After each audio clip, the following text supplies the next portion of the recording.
ನಮಸ್ಕಾರ ಬಂಧುಗಳೇ, ಇದುವರೆಗೆ ನಾವು ಗಣೇಶ ದೇವರ ಹಲವಾರು ಮಂತ್ರಗಳನ್ನು ಪಾರಾಯಣ ಮಾಡಿದ್ದೇವೆ. ಆದರೆ ಈ ಮಂತ್ರವು ಅತ್ಯಂತ ವಿಶೇಷವಾದದ್ದು. ಏಕೆಂದರೆ ಈ ಮಂತ್ರವನ್ನು ಸುಬ್ರಹ್ಮಣ್ಯ ಯೋಗಿಗಳು ಬರೆದಿರುವುದು. ಈ ಮಂತ್ರವನ್ನು ಶ್ರದ್ಧಾಭಕ್ತಿಯಿಂದ ಪೂರ್ತಿ 108 ಬಾರಿ ಪಾರಾಯಣ ಅಥವಾ ಶ್ರವಣ ಮಾಡಿದರೆ ಪರಮ ಸುಖದ ಅನುಭವವಾಗುತ್ತದೆ. ಕಲಹಗಳು ದೂರವಾಗುತ್ತವೆ, ವಿಘ್ನಗಳು ನಾಶವಾಗುತ್ತವೆ, ಪುಣ್ಯ ವೃದ್ಧಿಯಾಗುತ್ತದೆ ಮತ್ತು ದೌರ್ಭಾಗ್ಯ ದೂರವಾಗುತ್ತದೆ. ಈ ಮಂತ್ರವನ್ನು 21 ದಿನಗಳ ಕಾಲ ಶ್ರದ್ಧಾಭಕ್ತಿಯಿಂದ ಪಾರಾಯಣ ಅಥವಾ ಶ್ರವಣ ಮಾಡಿದರೆ ಉತ್ತಮ. ಇಂದಿನ ಮನೆಮದ್ದು ಹೀಗಿದೆ. ಬಲವರ್ಧನೆಗೆ ಈ ಮನೆಮದ್ದನ್ನು ವೈದ್ಯರನ್ನು ಸಂಪರ್ಕಿಸಿದ ಬಳಿಕ ಉಪಯೋಗಿಸಿ. ಪ್ರತಿದಿನ ಬೆಳಿಗ್ಗೆ 2 ಚಮಚ ಈರುಳ್ಳಿ ರಸಕ್ಕೆ 1 ಚಮಚ ಜೇನುತುಪ್ಪವನ್ನು ಸೇರಿಸಿ ಸೇವಿಸಿ. ಈ ಮಿಶ್ರಣವನ್ನು 2 ತಿಂಗಳುಗಳ ಕಾಲ ಸೇವಿಸಿದರೆ ಬಲವರ್ಧನೆಯಾಗುತ್ತದೆ. ಬಂಧುಗಳೇ, ನೀವು ಚಾನಲಿಗೆ ಹೊಸದಾಗಿ ಬಂದಿದ್ದರೆ ಚಾನಲನ್ನು ಸಬ್ಸ್ಕ್ರೈಬ್ ಮಾಡಿ, ಹತ್ತಿರ ಇರುವ ಬೆಲ್ ಬಟನ್ ಪ್ರೆಸ್ ಮಾಡಿ, ಆಲ್ ಅನ್ನುವ ಆಪ್ಷನ್ ಅನ್ನು ಸೆಲೆಕ್ಟ್ ಮಾಡಿ. ನೀವು ಸಬ್ಸ್ಕ್ರೈಬ್ ಮಾಡಿದರೆ ನಮಗೂ ಇನ್ನೂ ಹೆಚ್ಚು ವಿಡಿಯೋ ಮಾಡಲು ಸ್ಫೂರ್ತಿ ಸಿಗುತ್ತದೆ ಮತ್ತು ನಿಮಗೂ ನಮ್ಮ ಹೊಸ ವಿಡಿಯೋ ಅಪ್ಲೋಡ್ ಆದ ತಕ್ಷಣವೇ ಸಿಗುತ್ತದೆ. ಮಂತ್ರಶ್ರವಣ ಮಾಡುವಾಗ ಓಂ ಹೇರಂಬಾಯ ನಮಃ ಎಂದು ಕಮೆಂಟ್ ಮಾಡಿ ಬಂಧುಗಳೇ. ಮಂತ್ರಪಾರಾಯಣವನ್ನು ಶುರು ಮಾಡೋಣ. ಪ್ರಾರಂಭೆ ಕಾರ್ಯಾಣಾಂ ಹೇರಂಬಂ ಯೋಧ್ಯಾಯೇತ್ ಪಾರಂ ಯಾತ್ಯೇವ ಕೃತೇರಾರಾದಾಪ್ನೋತಿ ಸುಖಂ. ಪ್ರಾರಂಭೆ ಕಾರ್ಯಾಣಾಂ ಹೇರಂಬಂ ಯೋಧ್ಯಾಯೇತ್ ಪಾರಂ ಯಾತ್ಯೇವ ಕೃತೇರಾರಾದಾಪ್ನೋತಿ ಸುಖಂ. ಪ್ರಾರಂಭೆ ಕಾರ್ಯಾಣಾಂ ಹೇರಂಬಂ ಯೋಧ್ಯಾಯೇತ್ ಪಾರಂ ಯಾತ್ಯೇವ ಕೃತೇರಾರಾದಾಪ್ನೋತಿ ಸುಖಂ. ಪ್ರಾರಂಭೆ ಕಾರ್ಯಾಣಾಂ ಹೇರಂಬಂ ಯೋಧ್ಯಾಯೇತ್ ಪಾರಂ ಯಾತ್ಯೇವ ಕೃತೇರಾರಾದಾಪ್ನೋತಿ ಸುಖಂ. ಪ್ರಾರಂಭೆ ಕಾರ್ಯಾಣಾಂ ಹೇರಂಬಂ ಯೋಧ್ಯಾಯೇತ್ ಪಾರಂ ಯಾತ್ಯೇವ ಕೃತೇರಾರಾದಾಪ್ನೋತಿ ಸುಖಂ.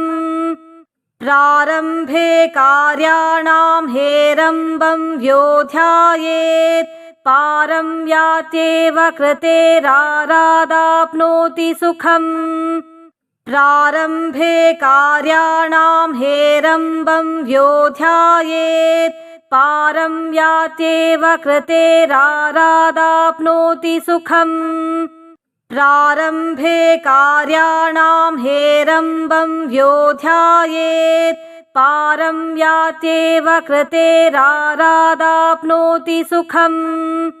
ಪ್ರಾರಂಭೆ ಕಾರ್ಯಾಣಾಂ ಹೇರಂಬಂ ಯೋಧ್ಯಾಯೇತ್ ಪಾರಂ ಯಾತ್ಯೇವ ಕೃತೇರಾರಾದಾಪ್ನೋತಿ ಸುಖಂ.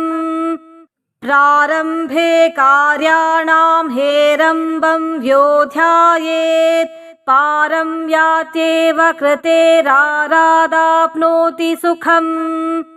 ಪ್ರಾರಂಭೆ ಕಾರ್ಯಾಣಾಂ ಹೇರಂಬಂ ಯೋಧ್ಯಾಯೇತ್ ಪಾರಂ ಯಾತ್ಯೇವ ಕೃತೇರಾರಾದಾಪ್ನೋತಿ ಸುಖಂ. ಪ್ರಾರಂಭೆ ಕಾರ್ಯಾಣಾಂ ಹೇರಂಬಂ ಯೋಧ್ಯಾಯೇತ್ ಪಾರಂ ಯಾತ್ಯೇವ ಕೃತೇರಾರಾದಾಪ್ನೋತಿ ಸುಖಂ. ಪ್ರಾರಂಭೆ ಕಾರ್ಯಾಣಾಂ ಹೇರಂಬಂ ಯೋಧ್ಯಾಯೇತ್ ಪಾರಂ ಯಾತ್ಯೇವ ಕೃತೇರಾರಾದಾಪ್ನೋತಿ ಸುಖಂ.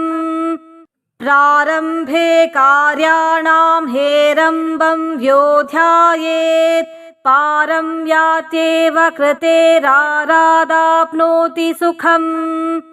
प्रारम्भे कार्याणां हेरम्बं व्योध्यायेत् पारं यात्येव कृतेरारादाप्नोति सुखम् प्रारम्भे कार्याणां हेरम्बं व्योध्यायेत् पारं यात्येव कृतेरारादाप्नोति सुखम् प्रारम्भे कार्याणां हेरम्बं व्योध्यायेत् पारं यात्येव कृतेरारादाप्नोति सुखम् प्रारम्भे कार्याणां हेरम्बं व्योध्यायेत् पारं यात्येव कृतेरारादाप्नोति सुखम् प्रारम्भे कार्याणां हेरम्बं व्योध्यायेत् पारं यात्येव कृतेरारादाप्नोति सुखम् प्रारम्भे कार्याणां हेरम्बं व्योध्यायेत् पारं यात्येव कृतेरारादाप्नोति सुखम् प्रारम्भे कार्याणां हेरम्बं व्योध्यायेत् पारं यात्येव कृतेरारादाप्नोति सुखम् प्रारम्भे कार्याणां हेरम्बं व्योध्यायेत् पारं यात्येव कृतेरारादाप्नोति सुखम् प्रारम्भे कार्याणां हेरम्बं व्योध्यायेत् पारं यात्येव कृतेरारादाप्नोति सुखम् प्रारम्भे कार्याणां हेरम्बं व्योध्यायेत् पारं यात्येव कृतेरारादाप्नोति सुखम् प्रारम्भे कार्याणां हेरम्बं व्योध्यायेत् पारं यात्येव कृतेरारादाप्नोति सुखम् प्रारम्भे कार्याणां हेरम्बं व्योध्यायेत् पारं यात्येव कृतेरारादाप्नोति सुखम् प्रारम्भे कार्याणां हेरम्बं व्योध्यायेत् पारं यात्येव कृतेरारादाप्नोति सुखम् प्रारम्भे कार्याणां हेरम्बं व्योध्यायेत् पारं यात्येव कृतेरारादाप्नोति सुखम् प्रारम्भे कार्याणां हेरम्बं व्योध्यायेत् पारं यात्येव कृतेरारादाप्नोति सुखम् प्रारम्भे कार्याणां हेरम्बं व्योध्यायेत् पारं यात्येव कृतेरारादाप्नोति सुखम् प्रारम्भे कार्याणां हेरम्बं व्योध्यायेत् पारं यात्येव कृतेरारादाप्नोति सुखम् प्रारम्भे कार्याणां हेरम्बं व्योध्यायेत् पारं यात्येव कृतेरारादाप्नोति सुखम् प्रारम्भे कार्याणां हेरम्बं व्योध्यायेत् पारं यात्येव कृतेरारादाप्नोति सुखम् प्रारम्भे कार्याणां हेरम्बं व्योध्यायेत् पारं यात्येव कृतेरारादाप्नोति सुखम् प्रारम्भे कार्याणां हेरम्बं व्योध्यायेत् पारं यात्येव कृतेरारादाप्नोति सुखम् प्रारम्भे कार्याणां हेरम्बं व्योध्यायेत् पारं यात्येव कृतेरारादाप्नोति सुखम् प्रारम्भे कार्याणां हेरम्बं व्योध्यायेत् पारं यात्येव कृतेरारादाप्नोति सुखम् प्रारम्भे कार्याणां हेरम्बं व्योध्यायेत् पारं यात्येव कृतेरारादाप्नोति सुखम् प्रारम्भे कार्याणां हेरम्बं योऽध्यायेत् पारं यात्येव कृतेरारादाप्नोति सुखम् प्रारम्भे कार्याणां हेरम्बं योऽध्यायेत् पारं यात्येव कृतेरारादाप्नोति सुखम् प्रारम्भे कार्याणां हेरम्बं योऽध्यायेत् पारं यात्येव कृतेरारादाप्नोति सुखम् प्रारम्भे कार्याणां हेरम्बं योऽध्यायेत् पारं यात्येव कृतेरारादाप्नोति सुखम् प्रारम्भे कार्याणां हेरम्बं योऽध्यायेत् पारं यात्येव कृतेरारादाप्नोति सुखम् प्रारम्भे कार्याणां हेरम्बं योऽध्यायेत् पारं यात्येव कृतेरारादाप्नोति सुखम् प्रारम्भे कार्याणां हेरम्बं योऽध्यायेत् पारं यात्येव कृतेरारादाप्नोति सुखम् प्रारम्भे कार्याणां हेरम्बं योऽध्यायेत् पारं यात्येव कृतेरारादाप्नोति सुखम् प्रारम्भे कार्याणां हेरम्बं योऽध्यायेत् पारं यात्येव कृतेरारादाप्नोति सुखम् प्रारम्भे कार्याणां हेरम्बं योऽध्यायेत् पारं यात्येव कृतेरारादाप्नोति सुखम् प्रारम्भे कार्याणां हेरम्बं योऽध्यायेत् पारं यात्येव कृतेरारादाप्नोति सुखम् प्रारम्भे कार्याणां हेरम्बं योऽध्यायेत् पारं यात्येव कृतेरारादाप्नोति सुखम् प्रारम्भे कार्याणां हेरम्बं योऽध्यायेत् पारं यात्येव कृतेरारादाप्नोति सुखम् प्रारम्भे कार्याणां हेरम्बं योऽध्यायेत् पारं यात्येव कृतेरारादाप्नोति सुखम् प्रारम्भे कार्याणां हेरम्बं योऽध्यायेत् पारं यात्येव कृतेरारादाप्नोति सुखम् प्रारम्भे कार्याणां हेरम्बं योऽध्यायेत् पारं यात्येव कृतेरारादाप्नोति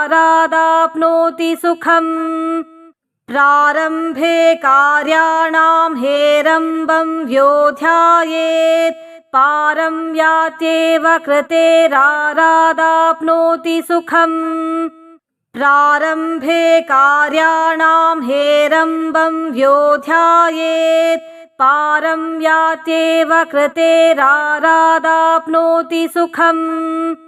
प्रारम्भे कार्याणां हेरम्बं योऽध्यायेत् पारं यात्येव कृतेरारादाप्नोति सुखम् प्रारम्भे कार्याणां हेरम्बं योऽध्यायेत् पारं यात्येव कृतेरारादाप्नोति सुखम् प्रारम्भे कार्याणां हेरम्बं योऽध्यायेत् पारं यात्येव कृतेरारादाप्नोति सुखम् प्रारम्भे कार्याणां हेरम्बं योऽध्यायेत् पारं यात्येव कृतेरारादाप्नोति सुखम् प्रारम्भे कार्याणां हेरम्बं योऽध्यायेत् पारं यात्येव कृतेरारादाप्नोति सुखम् प्रारम्भे कार्याणां हेरम्बं योऽध्यायेत् पारं यात्येव कृतेरारादाप्नोति सुखम् प्रारम्भे कार्याणां हेरम्बं योऽध्यायेत् पारं यात्येव कृतेरारादाप्नोति सुखम् प्रारम्भे कार्याणां हेरम्बं यो ध्यायेत् पारं यात्येव कृतेरारादाप्नोति सुखम् प्रारम्भे कार्याणां हेरम्बं यो ध्यायेत् पारं यात्येव कृतेरारादाप्नोति सुखम् प्रारम्भे कार्याणां हेरम्बं यो ध्यायेत् पारं यात्येव कृतेरारादाप्नोति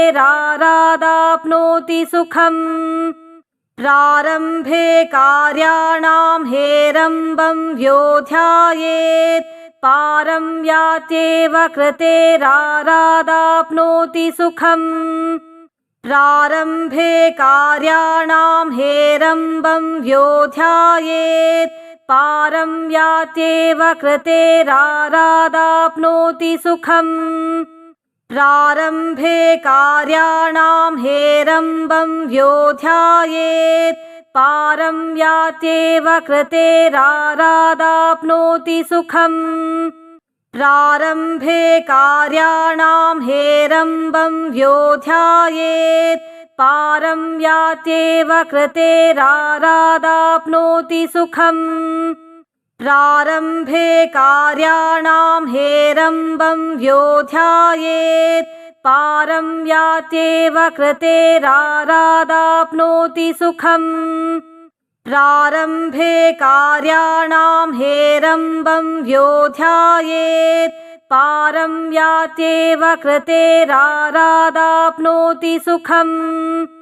प्रारम्भे कार्याणां हेरम्बं यो ध्यायेत् पारं यात्येव कृतेरारादाप्नोति सुखम् प्रारम्भे कार्याणां हेरम्बं यो ध्यायेत् पारं यात्येव कृतेरारादाप्नोति सुखम् प्रारम्भे कार्याणां हेरम्बं यो ध्यायेत् पारं यात्येव कृतेरारादाप्नोति सुखम् प्रारम्भे कार्याणां हेरम्बं यो ध्यायेत् पारं यात्येव कृतेरारादाप्नोति सुखम् प्रारम्भे कार्याणां हेरम्बं यो ध्यायेत् पारं यात्येव कृतेरारादाप्नोति सुखम् प्रारम्भे कार्याणां हेरम्बं यो ध्यायेत् पारं यात्येव कृतेरारादाप्नोति सुखम् प्रारम्भे कार्याणां हेरम्बं यो ध्यायेत् पारं यात्येव कृतेरारादाप्नोति सुखम् प्रारम्भे कार्याणां हेरम्बं यो ध्यायेत् पारं यात्येव कृतेरारादाप्नोति सुखम् प्रारम्भे कार्याणां हेरम्बं यो ध्यायेत् पारं यात्येव कृतेरारादाप्नोति सुखम् प्रारम्भे कार्याणां हेरम्बं यो ध्यायेत् पारं यात्येव कृतेरारादाप्नोति सुखम् प्रारम्भे कार्याणां हेरम्बं यो ध्यायेत् पारं यात्येव कृतेरारादाप्नोति सुखम् प्रारम्भे कार्याणां हेरम्बं यो ध्यायेत् पारं यात्येव कृतेरारादाप्नोति सुखम् प्रारम्भे कार्याणां हेरम्बं यो ध्यायेत् पारं यात्येव कृतेरारादाप्नोति सुखम् प्रारम्भे कार्याणां हेरम्बं यो ध्यायेत् पारं यात्येव कृतेरारादाप्नोति सुखम्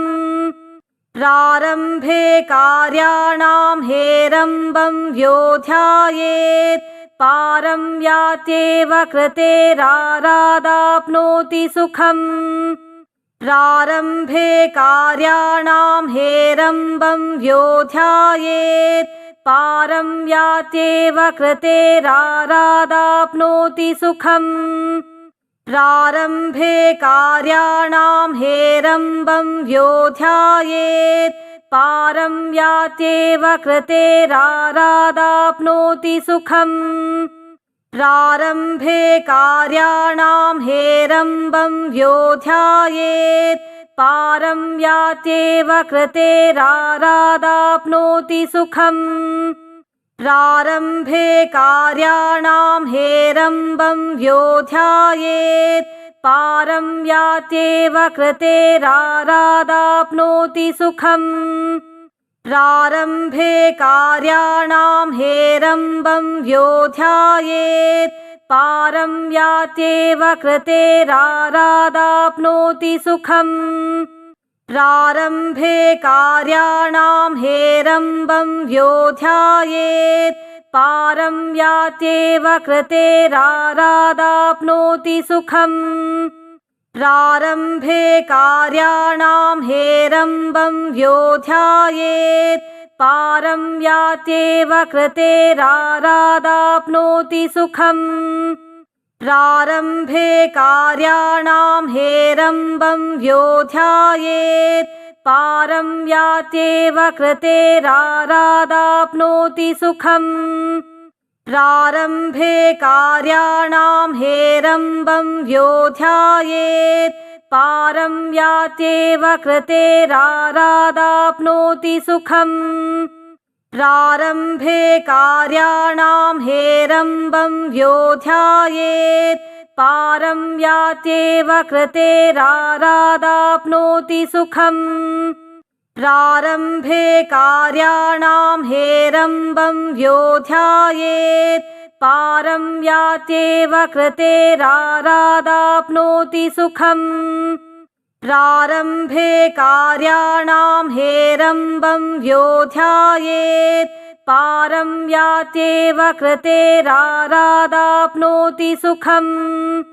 प्रारम्भे कार्याणां हेरम्बं योऽध्यायेत् पारं यात्येव कृतेरारादाप्नोति सुखम्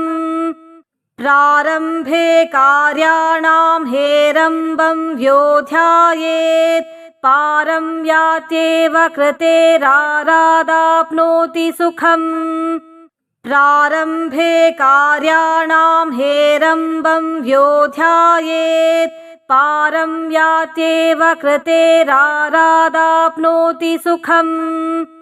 प्रारम्भे कार्याणां हेरम्बं योऽध्यायेत् पारं यात्येव कृतेरारादाप्नोति सुखम् प्रारम्भे कार्याणां हेरम्बं योऽध्यायेत् पारं यात्येव कृतेरारादाप्नोति सुखम् प्रारम्भे कार्याणां हेरम्बं योऽध्यायेत् पारं यात्येव कृतेरारादाप्नोति सुखम् प्रारम्भे कार्याणां हेरम्बं योऽध्यायेत् पारं यात्येव कृतेरारादाप्नोति सुखम् प्रारम्भे कार्याणां हेरम्बं योऽध्यायेत् पारं यात्येव कृतेरारादाप्नोति सुखम् प्रारम्भे कार्याणां हेरम्बं योऽध्यायेत् पारं यात्येव कृतेरारादाप्नोति सुखम्